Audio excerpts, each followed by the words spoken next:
Apreciados amigos, un fuerte abrazo para todos. Tengo el gran privilegio de estar en contacto en esta hora con un invitado muy especial, un pastor muy conocido en toda nuestra geografía venezolana, el pastor Douglas Uzcategui, quien actualmente sirve como secretario ejecutivo de la Asociación Venezolana Suroriental allá en el estado Bolívar. Y él con mucho gusto está con nosotros. En este momento estamos haciendo contacto vía telefónica, ya que hemos presentado ciertos inconvenientes para hacer la conexión.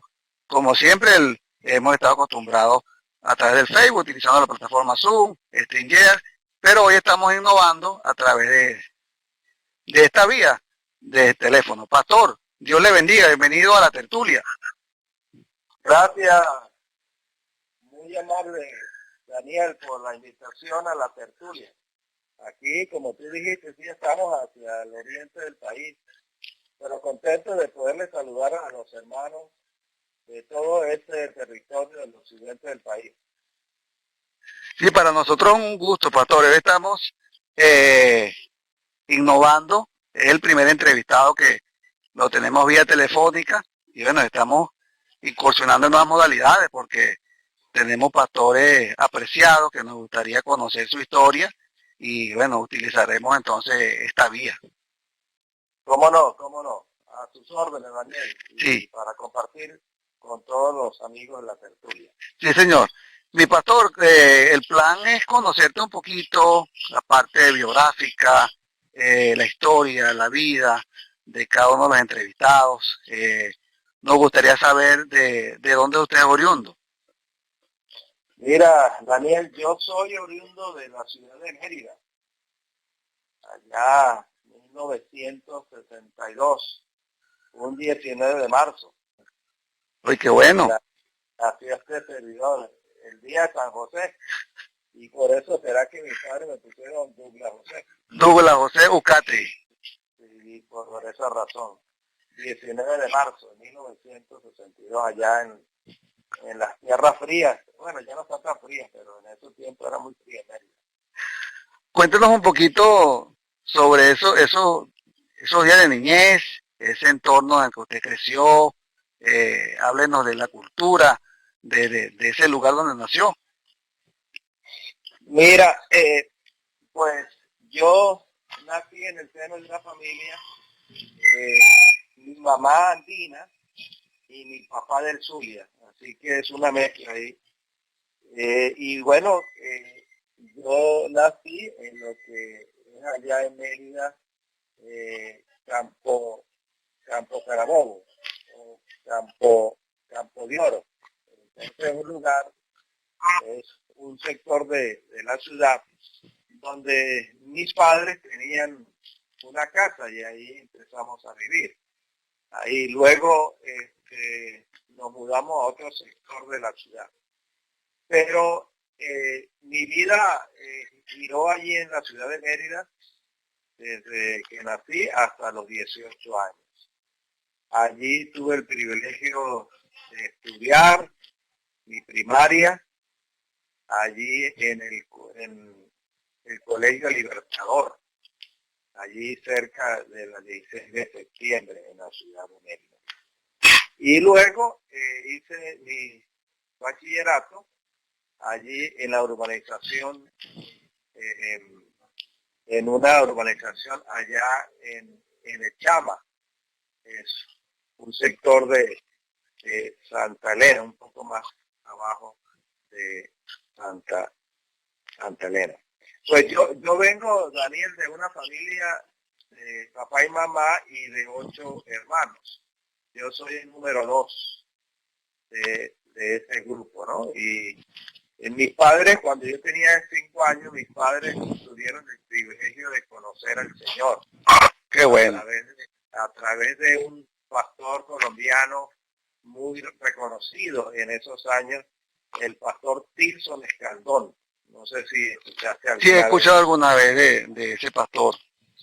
Y él aparece en la historia denominacional del pastor Tilson, un siervo del Señor, que lo usó el Señor para tocar las puertas de nuestra casa y Gloria a mis padres Dios.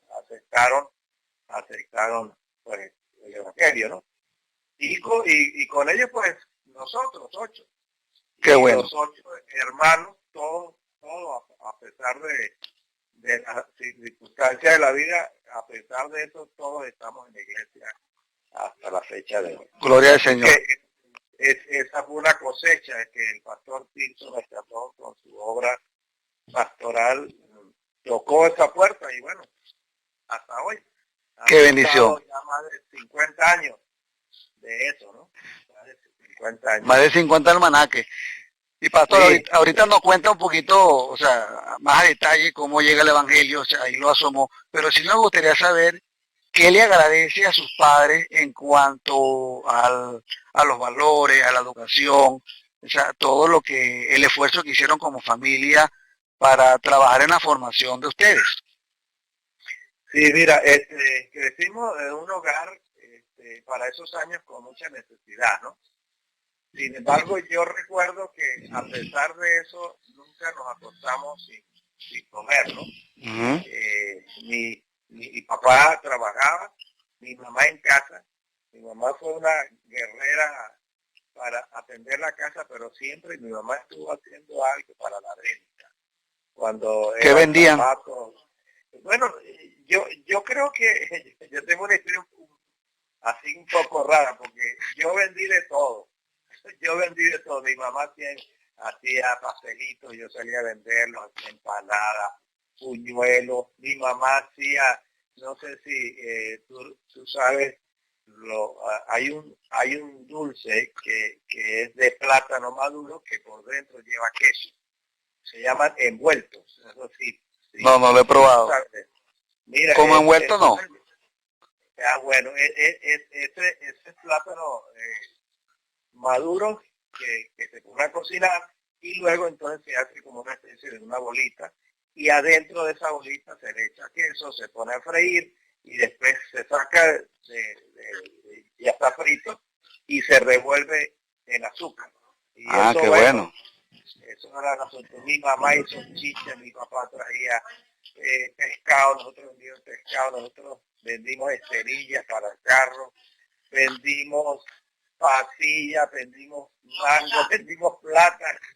Wow, nosotros somos una familia comerciante desde las raíces. Pero yo le agradezco al Señor la oportunidad pues de que crecí en este hogar con algunas deficiencias, pero una de las cosas importantes que recibimos dentro del tema de la familia fue valores de convivencia, pero también valores espirituales. Y yo le agradezco a Dios, pues, porque eso en medio de una familia de 8 hermanos con ciertas deficiencias materiales, a pesar de eso, los 8 hermanos estamos en el Evangelio, ¿no? Gloria a Dios. Eso quiere decir que la cosecha, en medio de la adversidad que uno y otro en medio de esta vida, a pesar de eso, todavía estamos luchando para conservar aquello que cuando éramos niños, pues recibimos de nuestros padres, ¿no? El respeto, la honradez, cero drogas, cero cigarrillos, aunque no conocíamos el Evangelio, mis padres pues ya tenían esos valores y de alguna manera el hecho de conocer el Evangelio reforzó esos principios que ya nosotros habíamos adquirido, ¿no?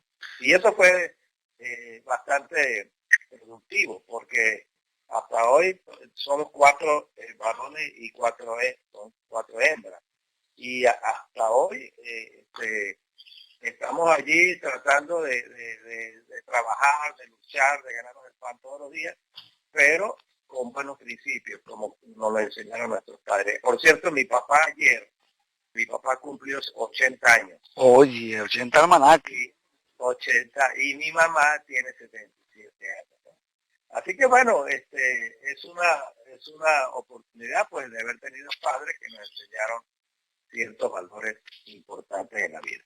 Qué bendición. Pastor, cuando llega a la etapa de la adolescencia, ¿qué aspiraciones tenía? ¿Qué usted soñaba Mira, hacer? tú sabes que cuando yo nací, había en el barrio donde vivían mis padres, y mi mamá especialmente, un muchacho estudiante, que se llamaba Douglas también. Entonces mi mamá, en honor a ese muchacho que era un universitario, mi mamá me puso ese nombre. Y mi mamá siempre me decía pues que yo debía ser una persona universitaria, que estudiara, que me preparara en esta vida. Y yo siempre pensé que entre los propósitos de vida que Dios me podía dar, era el hecho de poder ser un profesional, servir a la sociedad, pero también servir a Dios. Esos son uno de los propósitos. Y yo estudié el bachillerato en la técnica allá en Mérida. Y me inscribí para hacer ingeniería mecánica. Solo que afortunadamente en ese mismo año que estaba listo para entrar a la universidad, a la ULA en Mérida, Dios me cambió el destino, mi rumbo, y entonces en vez de ir a la universidad en Mérida, entonces fui a la universidad en Colombia y a estudiar teología. ¿Y cómo cambió ese rumbo? Bueno, porque pues claro, yo era un muchacho de la iglesia, yo fui bautizado cuando tenía 13 años, aunque mi padre conoció el evangelio cuando yo tenía como 6 años. Yo era un muchacho de la iglesia, solo que no había tenido la oportunidad de bautizarme hasta el día que el pastor de mi iglesia va a visitarme y él me dice, Douglas, ¿tú por qué no te has bautizado? Le dijo él, no, yo le dije, pues a mí nadie me ha Hablaba de eso. a nadie me ha hablado de eso, entonces me dijo, ¿qué te parece? Este sábado por la noche vamos a tener unos bautismos, y bueno, ahí me gustaría bautizarme. Y bueno, eso fue un momento importante. Yo tenía 13 años cuando fui bautizado, en una noche fría, en un agua helada, pero inicié mi experiencia hasta el día de hoy, pues hasta el día de hoy hemos estado allí luchando y como dice Pablo, corriendo la carrera cristiana, ¿no? Así que, y Dios me hizo ese cambio porque de alguna manera el Señor me fue preparando, me llamó, solo que en el asunto esto de llamado para ser un pastor, a veces uno no entiende mucho esas cosas. Y yo era un muchacho de la iglesia, hasta que empezaron a llegar a la iglesia personas de mi vida. Y cuando vino un pastor, que en esos años era un muchacho también, el pastor Jorge Agüero, Jorge Agüero le dijo a mi mamá que ahí en Barquisimeto estaban dando la oportunidad de recibir una beca, que porque yo no iba a Barquisimeto. Y entonces mi mamá conversó conmigo y yo dije, bueno, sí, yo puedo ir. Entonces salió la oportunidad, fuimos a Barquisimeto y llegamos a la misión, allá en Barquisimeto, en la 40, creo que queda, en la misión. Y entonces estaba un pastor de esos viejos, el pastor Peinado, no sé si tú sabes de quién es. Sí, he escuchado de él. El pastor Peinado. Y entonces tuvimos una entrevista con él solicitándole la beca. Él me dijo así, le vamos a dar a 4 estudiantes y usted es el primero. Oye. Así que usted va a recibir la beca.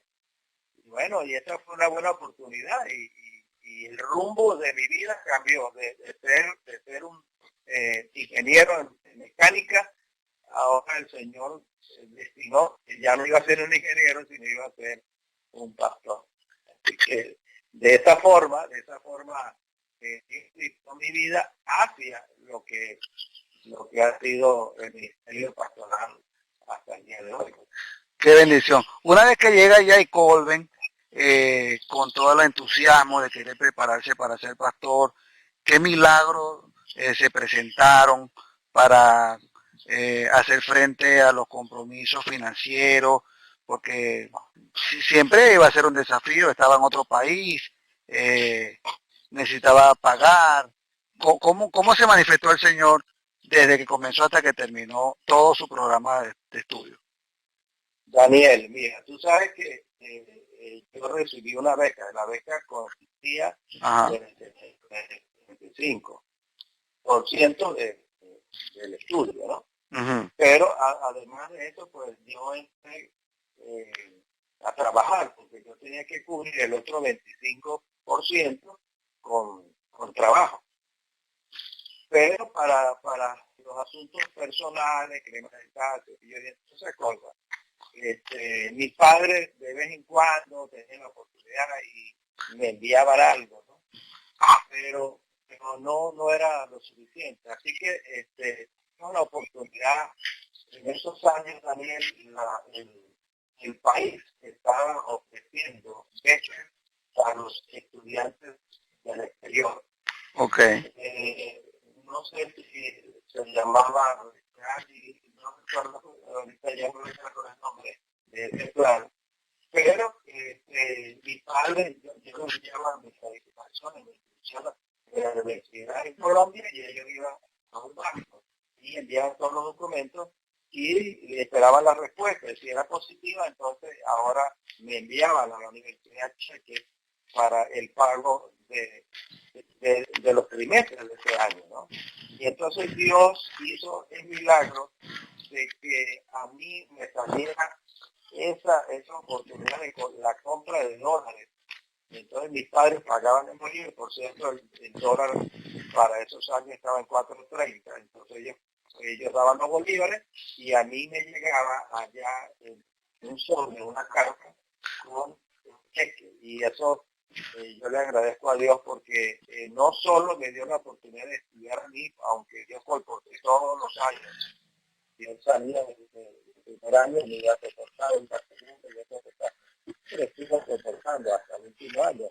Pero eso me dio para yo estudiar, para que yo pudiera cumplir necesidades y también para que una familia con esos recursos financieros en dólares pudiera ir a estudiar también allá en Colombia, ¿no?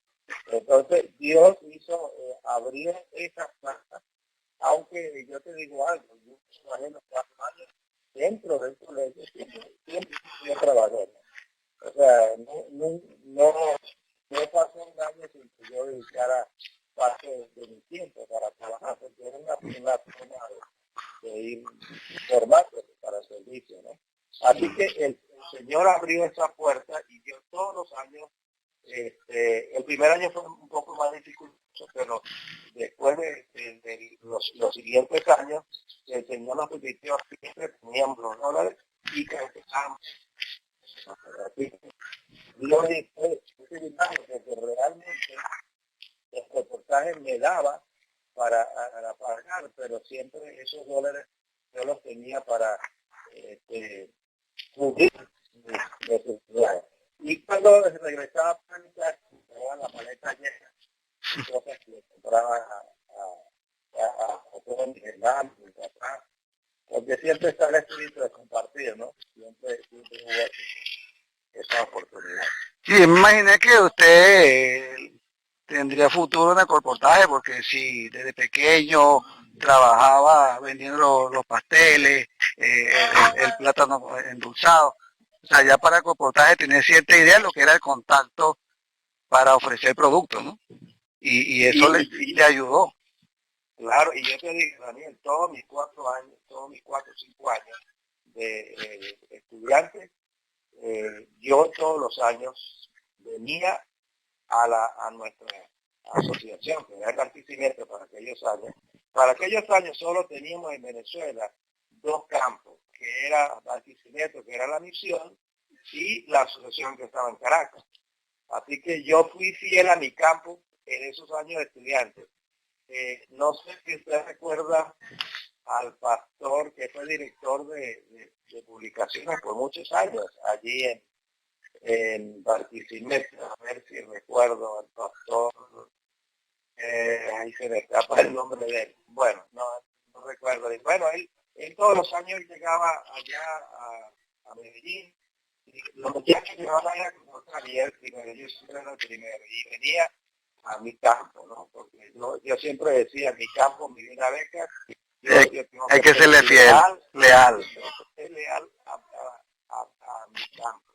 Y todos los años, junto con ese pastor que se me olvida ahorita, que estuvo en Barquisimeto por muchos años, director de publicaciones. ¿Sería Saúl Llanes? No, Saúl. Antes de Saúl, un señor adulto, él, un señor como de 60, un hombre muy, pero dedicado al Ministerio de Publicaciones. Entonces, él nos ayudó muchísimo y yo fui fiel a Corportal. Gloria a Dios. Y todos los años yo me ganaba mi dinerito y yo te digo, para todo joven de la iglesia, que vaya algún año a Corportal, esa es la mejor escuela que una persona tiene. Sí, señor. Es el contactar a la gente, relacionarse con la gente, es dejar libros espirituales en las casas. Yo, bueno, mi milagro de Corportal tengo mucho, como Dios, cuando uno cree que no hay nada aquí, en ese proceso para Dios. Y hay un milagro que ocurre en la vida de este proceso. Nunca me vine con las manos vacías. Siempre Dios me bendijo cada año y todos los años me pedía el dinero para inscribirme y listo para continuar, ¿no? Para poder terminar mi carrera. Gloria a Dios. Pastor, terminas el programa de teología. ¿Cómo fue ese primer contacto con el ministerio? ¿Cómo fue ese periodo de apirantajo? Háblenos de esos días, esos primeros años de trabajo como pastor. Bueno, estaba de presidente aquí en Barquisimeto el pastor Norberto Carmona. No sé si no lo recuerdo. Bueno, Norberto Carmona era el presidente. Y el secretario era el pastor Robinson Urdaneta. El pastor Robinson. Bueno, entonces, a mí ese año, estoy hablando del año 1986, enero de 1986. Yo comencé allí en enero a trabajar con el pastor Escobar, el viejo Escobar, el papá de Rodolfo Escobar. El papá de Rodolfo, el pastor Rodolfo. El pastor Escobar. Yo empecé a trabajar ahí en la iglesia central de Barquisimeto, ahí con él, y bueno, ese hombre, con él, pues fui ganando la experiencia, porque realmente uno sale del colegio con muchos conocimientos, con muchas ganas, y en esos años la Universidad de Medellín formaba a los pastores para ser pastores, no para ir a estudiar una maestría ni un doctorado, no. Aunque yo hice después una maestría, pero los que salimos de Medellín veníamos con la idea de servir a la iglesia, de trabajar para la obra, de atender los asuntos por la cual yo había ido para allá, para ser un pastor de la iglesia. Y bueno, creo que fueron una experiencia muy interesante, porque ese primer año yo entro a la organización como tal y estuve los primeros 6 meses allí en Barquisimeto y luego la junta de la asociación ahí en Barquisimeto me envió a Maracaibo y allí mi ministerio realmente inició en Maracaibo, porque ahí en Barquisimeto estuve solamente 6 meses. Y bueno, y fue una aventura con Dios. Y fui hasta allá, y los 2 primeros años de Maracaibo fui asociado. Fui asociado 2 años, y luego después de los 2 años, porque los ministros para esos años siempre estaban atendiendo, apoyando a un pastor, a un distrito. ¿Los asociados? Sí, no entraban directamente a atender un distrito, no, eran asociados, porque la idea era que un pastor de experiencia se formara. Hoy lamentablemente los muchachos salen de la universidad y por situaciones de que no hay, de que hay mucho campo y no hay poco obrero. Hay poco obrero, entonces la obra le dice que usted se va para allá y entonces el muchacho tiene que aprender sus errores no hay nadie cerca que el muchacho le pueda ayudar. Yo tuve la oportunidad de tener a un hombre llamado el pastor Jorge Barbosa. Ajá. Con el pastor Jorge Barbosa yo di mis primeros pasos, ¿no? Qué bendición. Con el pastor Escobar los primeros 6 meses y luego con el pastor Barbosa los siguientes 2 años. Y luego entonces la Junta de la Asociación me dio mi primer distrito en Barquisimeto. Me trajeron desde Maracaibo a Barquisimeto, allí en un distrito llamado San Jacinto. No sé si tú conoces Barquisimeto. No, no conozco mucho Barquisimeto. Bueno, allí estuve como 2 años también y luego fui enviado hasta la ciudad de Cabima. Se llamaba para esos años en la asociación La Cenicienta. Y bueno, yo estuve ahí, ahí estuvo el pastor Gustavo Garrido, que fue director de Educación de la Unión por algunos años, ahí fue pastor él. Y yo estuve ahí en Cabima, ahí haciendo, sería mi segundo distrito solo. Y bueno, ahí tuvimos 3 años ahí, en ese sitio, ¿no? Pastor, ¿y qué anécdota tiene en su trabajo directamente con los hermanos? ¿Qué anécdota tiene de esos días? ¿Recuerdas algo agradable? ¿Alguna enseñanza específica? Sí, mira, yo tuve la oportunidad yo fui un pastor visitador. Okay. Acabé muchos zapatos para esos años, ¿no? Hermosos son los pies. Yo no tuve carro, ¿no? Al principio, ¿no? Pero una de las cosas muy gratificantes para mí, que después de, digamos, 2 años, 20, 25 años, yo pasé por Maracaibo, y hoy tengo gente que son amigos, que yo puedo ir a su casa y soy más que su pastor, soy un amigo, ¿no? Yo creo que el ministerio de un pastor que visita, que está en contacto con la verdad, yo creo que esa es la mayor satisfacción que un pastor tiene. Para mí, digamos, el éxito de un pastor no es el pastor que está en una oficina, ¿no? Pero yo pienso que el pastor es el que está relacionado con sus hermanos, ¿no? Sus hermanos. Yo recuerdo... Que huele a oveja. Que huele a oveja, sí.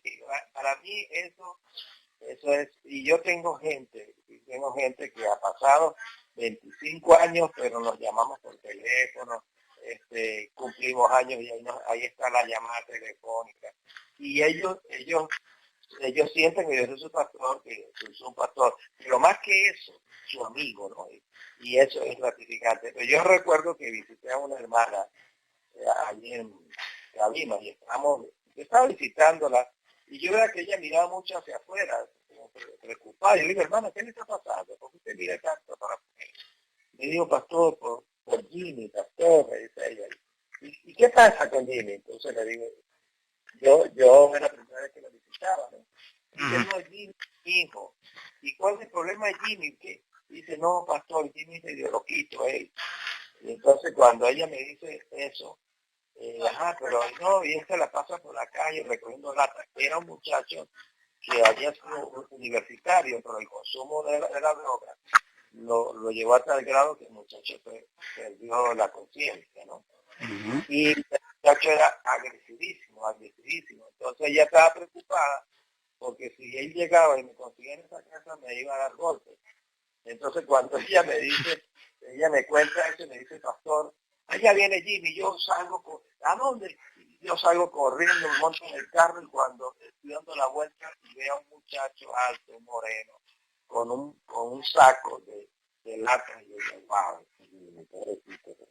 Bueno, yo me fui a los días y ya dice, llegó la hermana y me dice con un brazo partido, enyesado. ¿Qué pasó? No, Jimmy me dio un golpe, pastor. Y Jimmy, entonces un día me dice, pastor, ora por mi hijo. Yo oraba por el muchacho, ¿no? Un día le dice, pastor, Jimmy regresó, Jimmy está en casa de nuevo. Yo dije, ¿cómo que regresó? No, pastor, el muchacho volvió en sí y no puede ser. Y cuando yo lo voy a visitar, lo encuentro en su casa tranquilo, ya vestido, ya no tenía barba como estaba antes. Yo digo, wow, Dios es poderosísimo, hizo este milagro. Así que el muchacho empezó a ir a la iglesia y cuando nos dimos cuenta lo nombramos diácono. Oye. Y tú veías al muchacho con corbata y flux. Ahora yo decía, wow, Dios es poderosísimo, este milagro extraordinario. Y yo digo, wow, cómo Dios hizo el milagro. Y un sábado por la mañana yo estaba predicando en otra iglesia y cuando me llamaron por teléfono como a las 2:30, diciéndome que a la salida de la iglesia el muchacho salió, estaba cruzando una calle, vino un carro y se rompió, ¿no? Y bueno, pero nosotros contentos al final, porque ese muchacho Dios nos rescató, hizo el milagro, y esa señora, aunque estaba muerto su hijo, con la esperanza de que un día vería a su hijo en el día de la resurrección. Entonces uno dice, qué gratificación, pues, tratar con los hermanos, ayudar a los hermanos. Hay muchos estudios alanías, ¿no? De las cosas como Dios ha obrado en mi vida. Y bueno, este es uno, ¿no? Pero hay bastantes episodios.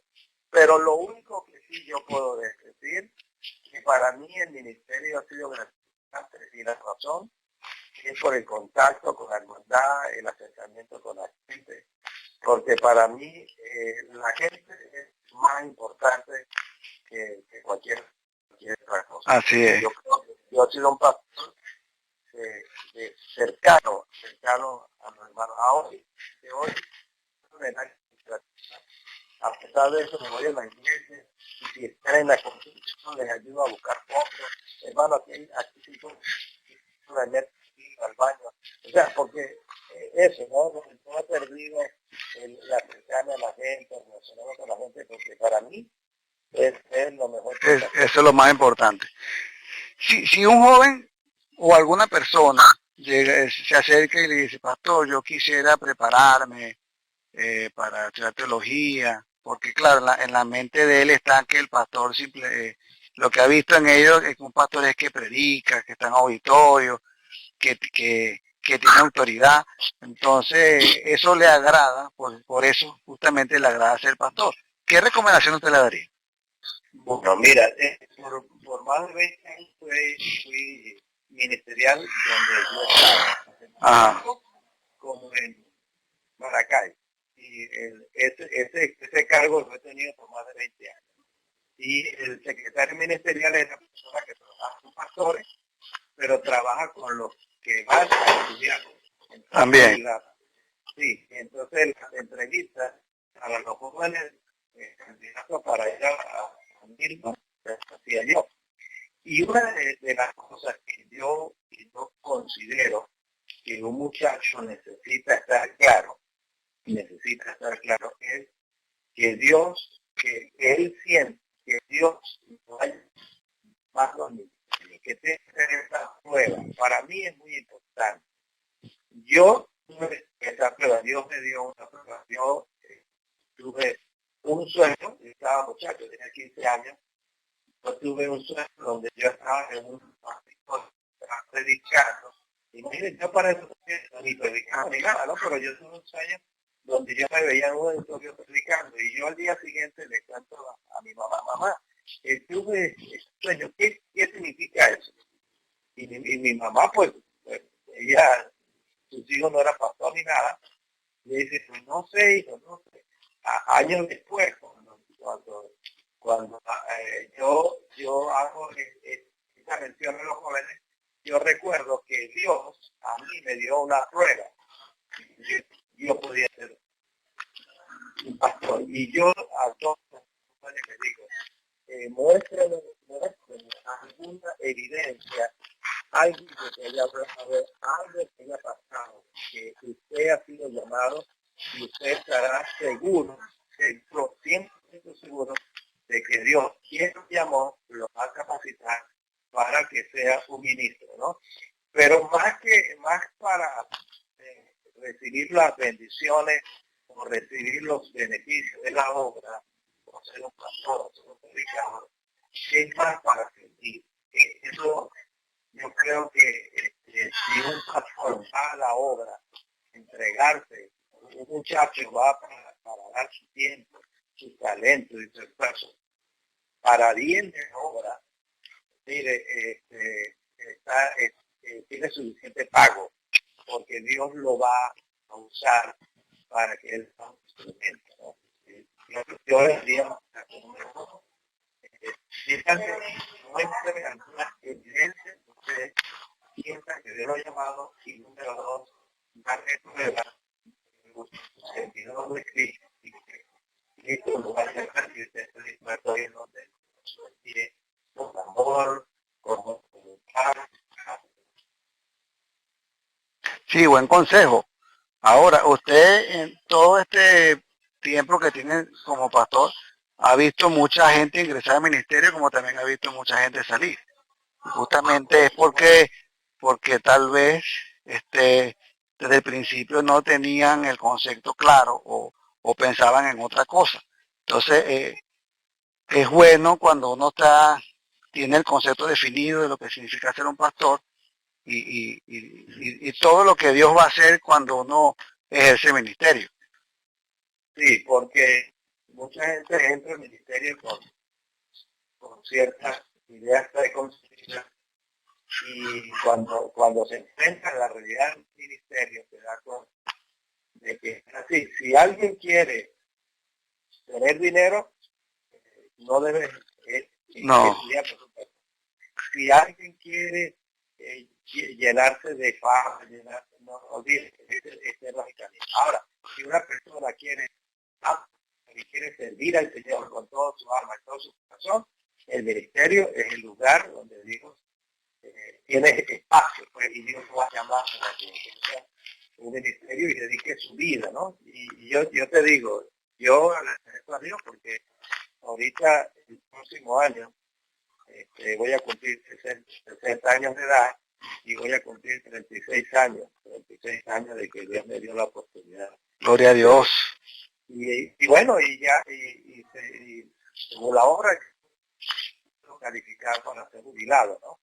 Cuando uno cumple más de 30 años de servicio y tiene más de 60 de edad, la posibilidad de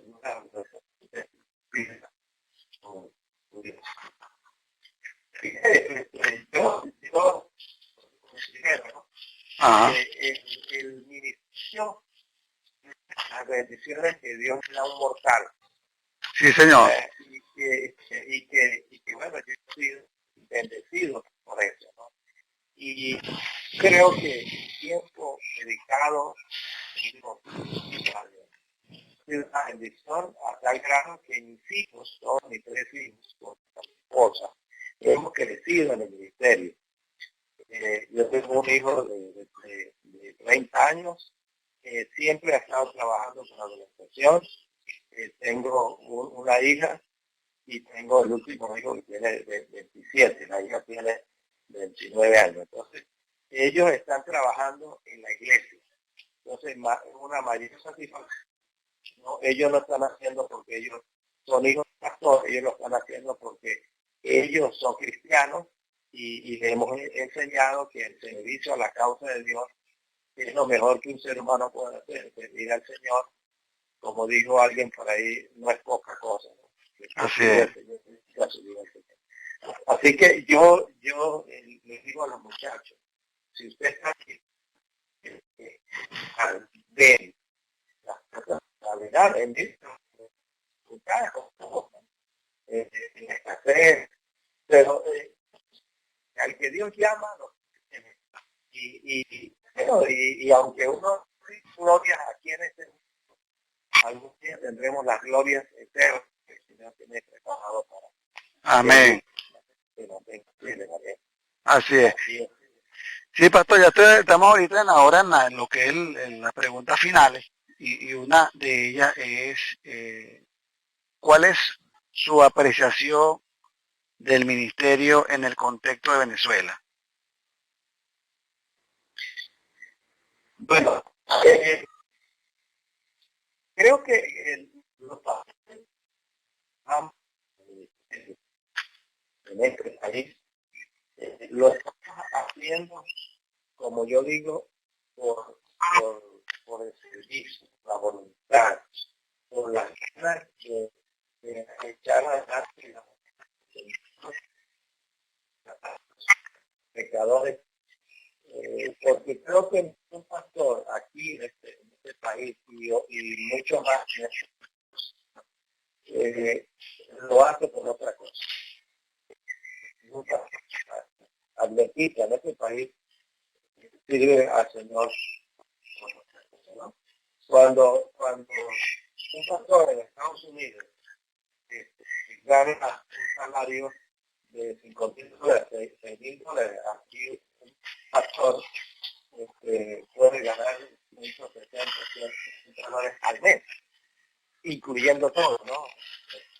Salarios y que en el venezolano es servir a Dios, como yo digo, a pulmón, ¿no? Sí, señor. No con el énfasis de la, sino para adelantar su obra, por ver crecer la obra, por ver a muchas personas que en las tinieblas conocer la luz. Y aunque es cierto que hay en estos últimos años hay un grupo significativo, haber una nueva vida, otras posibilidades, en fin. Yo respeto a los que se han ido, cada quien se va por... Pero los que nos hemos quedado en este país, hemos luchado en medio de la adversidad, yo creo que vamos por buen camino, ¿no? Y no importa cuántas adversidades tengamos que enfrentar cada día, lo estamos haciendo porque amamos. Yo vine al ministerio a dar el ministerio. La práctica que yo tuve con mi jefe, que era Hormona, yo nunca me atreví a preguntarle cuánto voy a ganar yo. No, yo fui a usted, va a contemplar la aciertado, pero nunca dijo vaya del tesorero para que se diga que eso beneficio, ¿no? Entonces yo creo que la un pastor venezolano aquí en este país, en estas condiciones, cuando a veces hablo con algunos hermanos, y algunos hermanos así de confianza me preguntan, pastor, ¿y cuánto es el sueldo suyo? Entonces, yo le digo, bueno, hermano, los pastores que ya tenemos años, estamos en el 100%, ganamos esto. Y me dice, ¿cómo es posible, pastor? Ustedes son unos profesionales. Yo le digo, mire, hermano, la obra le da para que usted viva. Claro que sí. Pero viva dignamente. Y yo considero que es así, ¿no? Pero hay algunos que aspiran más. Bueno, el que aspira más tendrá que buscar otros sitios para ejercer el ministerio, pero en este país ejercemos el ministerio para la gloria del Señor, con la voluntad del Señor y con los recursos que Dios envía para satisfacer las necesidades de sus ministros aquí. Así es. Así es. Gracias, pastor, por ese pensamiento y esa postura que usted mantiene, porque es muy integral. El hecho de que el ministro tiene que saber que Dios le bendice y a pesar de la lucha que está presentando, pero al final de cuentas esta es una obra de él. Pastor, ya para cerrar, cuéntenos una prueba que usted haya hecho frente como pastor en todo este tiempo de ministerio y cómo la superó. Ok, Daniel, lo primero que voy a decirte, Daniel, es que nosotros tenemos la mayor luz que Dios le ha dado a este pueblo. Sí, señor. Y estoy refiriéndome a la reforma pro salud. Y yo tengo que confesar aquí, delante de ti, delante de tu audiencia, que muchas veces no hemos sido lo suficientemente fieles para responder a esta luz. Y yo pagué mi deuda sin falta de compromiso a la luz que Dios nos ha dado. Daniel, hace como 4 años, estando aquí en Puerto Ordaz, me dio un infarto al corazón. Oye. Y eso fue un asunto, un llamado de acción, ¿no? Porque uno dice, uno habla del ejercicio, uno habla de presentación, pero es muy radical lo que uno dice. Pero en la práctica, a veces hay un divorcio entre lo que la iglesia enseña y la práctica de los principios de la reforma salud. Y yo le dije al Señor, nosotros estábamos con mi esposa y un grupo de hermanos, visitando una carta, llevándole ahí la palabra y comida a las mujeres que estaban ahí en esa prisión. Y yo le estoy predicando a ellas. Y yo siento aquí en el pecho un dolorcito un poco raro y extraño. Entonces, bueno, yo terminé de predicar y yo me senté, pero yo me sentí y yo dije, algo no está pasando que no está bien. Eso está sucediendo. Entonces yo salí a la parte de afuera a ver si respiraba un poco de aire y allá se me asentó el dolor en el pecho, ¿no? Y yo le dije al Señor, yo pago la deuda. Y yo reconozco que no he sido fiel a los principios de la reforma salud. Y bueno, yo le dije al Señor, si tengo que irme, bueno, ¿qué voy a hacer? Pero yo le dije al Señor, si me das una oportunidad, voy a reparar eso que yo como pastor, teniendo una luz extraordinaria que Dios nos ha dejado, no he vivido bajo el concepto de esa luz. Así que bueno, ahí salimos, fuimos a la clínica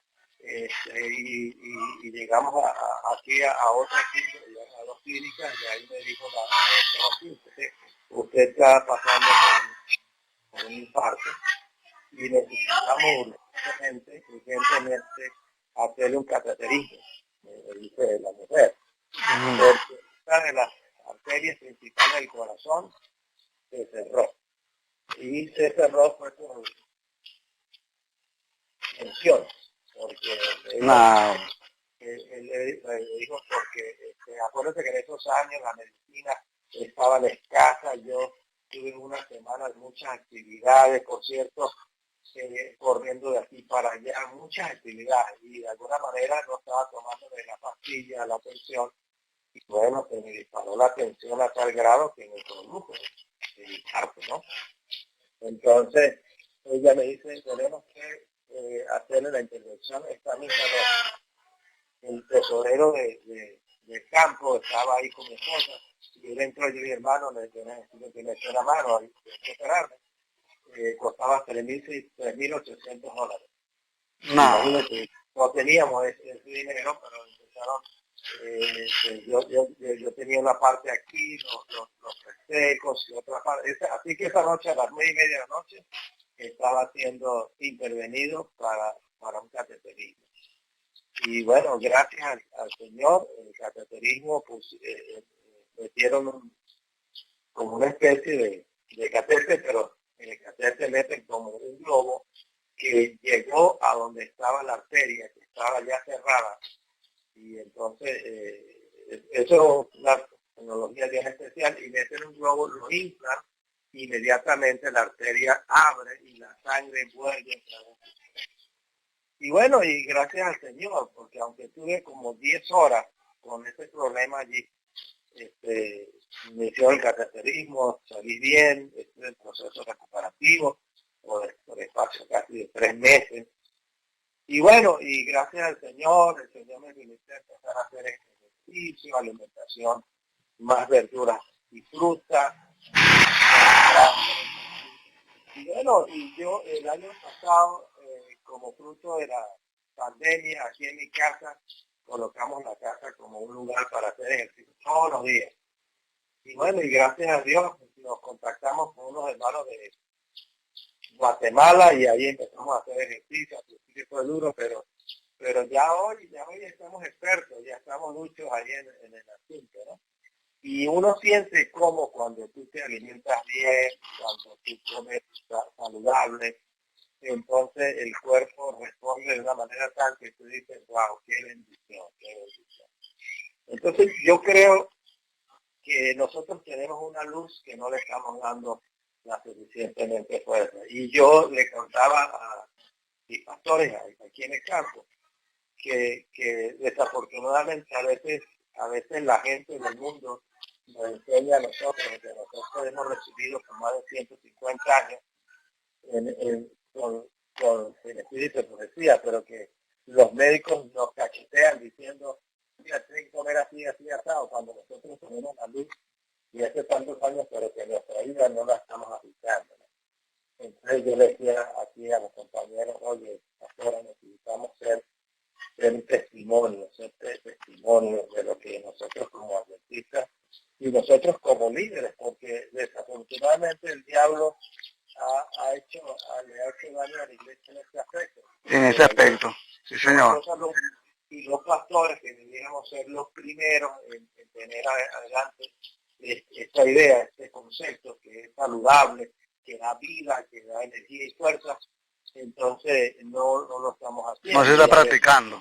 No se está practicando y como fruto de una enfermedad, entonces nos toca forzosamente. Entonces yo creo, Dani, que nosotros como pastores y nosotros como dirigentes de la iglesia debemos marcar las pautas. Yo recuerdo hace como unos 40 años cuando mi mamá empezó a asistir a la iglesia los primeros días.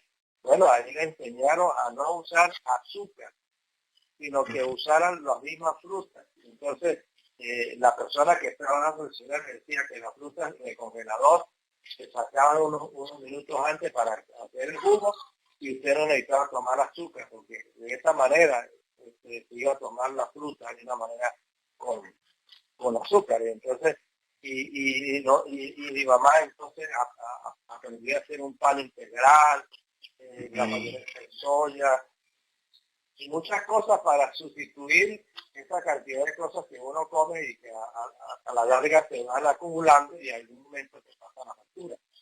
Entonces eso ocurrió hace como 40 años y dentro de la iglesia entraron un grupo de hermanos que se fueron al otro extremo y eso causó daño. Y también causó daño. Eso hizo daño y hasta tal grado que los pastores de aquellos años eran más dados a la reforma de la salud, pero usted hoy hace la evaluación y ahora son más los que no están que los que están. Entonces uno dice, bueno, pero el Señor de alguna manera nos va a llamar para que todos entremos por el carril. Así Sí, es, Daniel. Oye, pastor, realmente la mano de Dios se manifestó allí en esa situación que usted pasó. En relación a ese infarto, en todo, en la provisión de recursos, en la atención médica. Es un milagro viviente. Mira, y el doctor le dijo esa noche a mi esposa, después que le hicieron el asunto, le dice, mire, como su esposo, caso como su esposo, de 5 vive 1, dice él, ¿no? Nah. Y su esposo es contado en 3 segundos, le dice. Y bueno, y yo le agradezco al Señor darle esa oportunidad. Gloria a Dios, gloria a Dios. Aquí estamos, Dani, para seguir adelante, predicando. Yo, si es la voluntad de Dios, si el Señor me lo permite, iré en el proceso de la jubilación, pero no me voy a jubilar, me voy a jubilar de la organización, pero no de la obra de Dios. No de la obra de Dios. No, a seguir dando. No, por supuesto, Dario, por supuesto. Y ahora pues con más libertad, ¿no? De ir y venir y hacer una cosa y hacer la otra. Yo por muchos años, más de 25 años he estado trabajando con el área de familia. Hice una maestría en esa área y bueno, he estado ayudando. En mi cumplimiento, ayudando con seminarios para parejas, solteros, divorciados, en fin.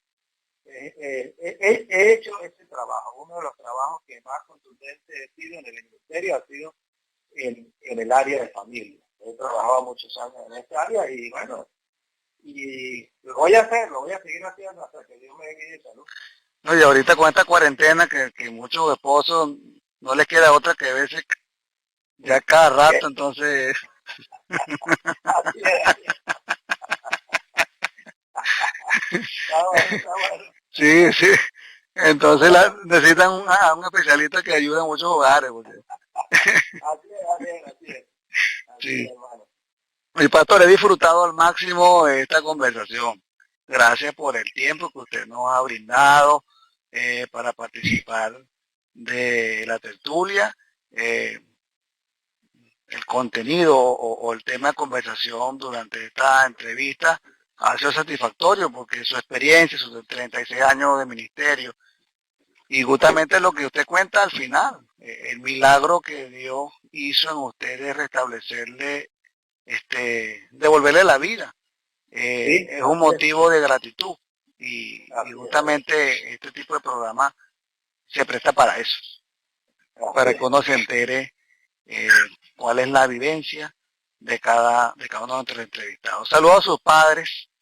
¿Cómo no? Ya, Dale. bueno, usted comentó que ya su papá cumplió 80 años, eh, que hicieron ese trabajo de formación, de educación, lo enseñaron a defenderse en la vida y cuando fue al seminario entonces tenía ya herramientas para hacer frente a su desafío. Mi respeto para su esposa, para su familia entera y que Dios siga prosperando su ministerio y la responsabilidad que tiene actualmente en la Asociación Venezolana Suroriental. Amén, amén, Daniel, amén. Muchas gracias.